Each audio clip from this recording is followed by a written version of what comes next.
Hi, in case you didn't know me, I'm Jenna Porter, but you should know me because I've been in class all year. Anyway, this is my oral history project, and let's begin. So, for this project, I decided to interview my grandfather, Roger Stamey. He is 87 years old, happily married with 3 children, and some incredible grandchildren, me included. I'm the most incredible. And I just kind of wanted to know about his life. Like, I knew that he'd been born in the Great Depression and that he had been in the Navy for World War II, but I didn't know that he actually never got to see any battle, which was interesting. But it was just, it was fascinating talking to him about all of his experiences and what he values now and how it's all shaped him as a person. So, I can give you like a quick rundown of basically what we talked about with this wonderful transcript. So, essentially, we talked about how one of his earliest childhood memories was his parents farmed with his granddad during the Great Depression. So, when they lost the farm during said depression, they had to sell the stock and their farm implements, and his dad had a cow and he was small enough at that time to ride the cow. And so he rode the cow into the stock ring for auction, and some guy yelled out, "Hey, does the kid come with the cow?" So, yeah, that's pretty funny. The kid did not come with the cow, and he continued to live with his family. Um, and so basically, his childhood was a lot more different than ours because he grew up very, very poor, but he lived in a rural town, so essentially everyone was very, very poor, and they didn't realize that they were any worse off than anybody else.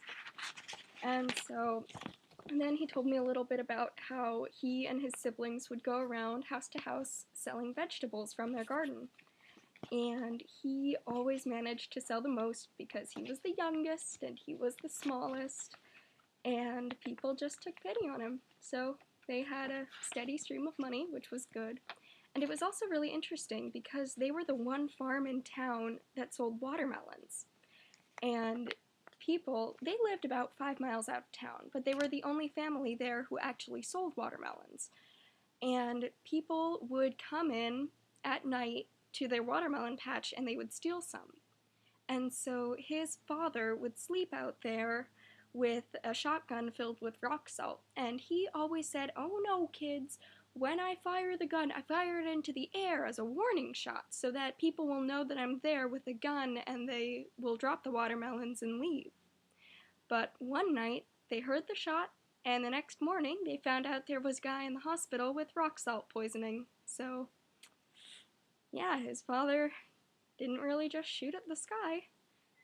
Um, and then he moved to Webster City, Iowa, which is essentially Main Street, USA.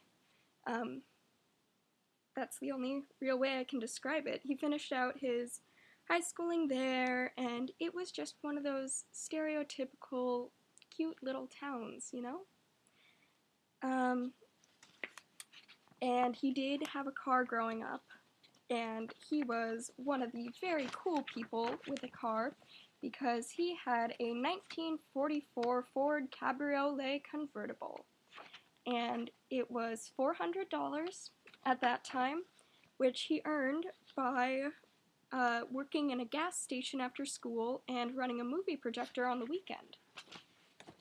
So that's just really interesting because you never hear about people running movie reels anymore. It's just that doesn't happen anymore. And the family dynamic was basically what you would expect until when he was 9, his father died of cancer.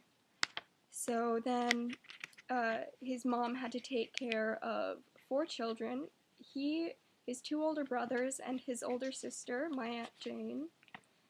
And she made $1 a day in the summer by working as a lifeguard at the swimming pool, and she would also iron shirts for 10 cents a piece.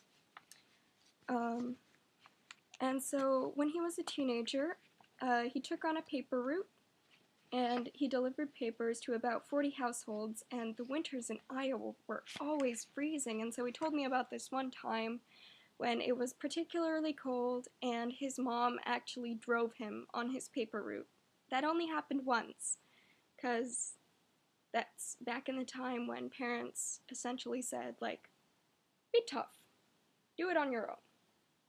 Yeah. Um, and let's see. Oh, they would keep warm when he was a kid because he and his sister would walk along railroad tracks and pick up pieces of coal that had fallen out, and they would use that to heat up their house, which was really interesting because they didn't have enough money to afford regular heating. But by doing this, that's how they made it. His parents' political views were quite conservative, and since they never asked for government aid and since they were pretty poor, they never really wanted to have to give money to other people who said that they needed it. I don't know. That's just what they did, and talked about how much he loved listening to the radio growing up, and we don't really have radio shows like that anymore. And it was like Jack the All-American Boy and Amos and Andy. And he said that he doesn't really remember actually getting into politics until 50 or 60 years after he was married and we had television. So I think that's really interesting just because so much has changed. I mean, nowadays, politics are everywhere and everything, and it's just like, boom, vote for this person. For the record, my fingers are blue because I made a cake, not because I fingered a Smurf.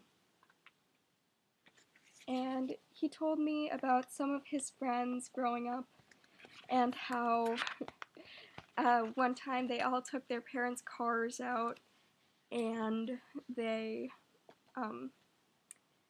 went around a racetrack with them, and they didn't get caught, but they could have, because their town was a little bit like Lake Oswego, just in the sense of it was very small and everybody knew what was going on with each other, except, like not the financial things. That's different. And During that time, you were drafted as soon as you were 18 years old, even if you hadn't graduated from high school. And I had two brothers in the Army, and I knew what they were going through, and I did not want to be in the Army. So I begged my mom when I was 17 and still in high school to sign an exemption so I could join the Navy, so I wouldn't be in the Army. I did not want to be drafted, and I would have ended up in the Army probably through a draft. So I enlisted in the Navy in December of 44 in my December of 43 in my senior year, and got I I wasn't called active duty until about January 25th. And so then I was in World War II until I got out in July of 46. And I was able to get in the branch of service that I wanted to. I spent nearly the whole time I was in service in training. I was trained as a combat air crewman on a TBM torpedo bomber as a radio gunner. And by the time I completed the last school I had to complete, the uh, war with Germany.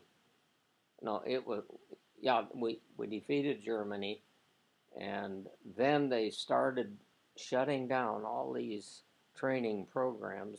So I was still in various advanced air training until Japan surrendered. And the only real flying that I was assigned to a Air Sea Rescue Squadron while I was in Texas. And I was only in that 3 months until I had enough points to get a discharge. So my brothers and I all survived the military, but I can remember the day that I was left Webster City to join. We went to the train depot, and my mom was with me, and I can remember her crying, feeling so bad. Her comment was, "I've already given two of my sons. I don't see why I have to let the third one go." And that made me feel real bad because I kept after mother until she signed this exemption so I could go in. But it really was tough on her because she was a widow lady and had still my sister at home to raise. And but I got what I wanted. I wasn't in the army, and after the war, she realized that it was probably better it worked out the way it did. How old was Pauline during this? Pauline, that's Cleila's sister. Oh, sorry, Yeah. Aunt Jane. Okay, Aunt Jane was 2 years older than I am, so she went to Iowa State Teachers College. While that's where she got her education, and she was a school teacher for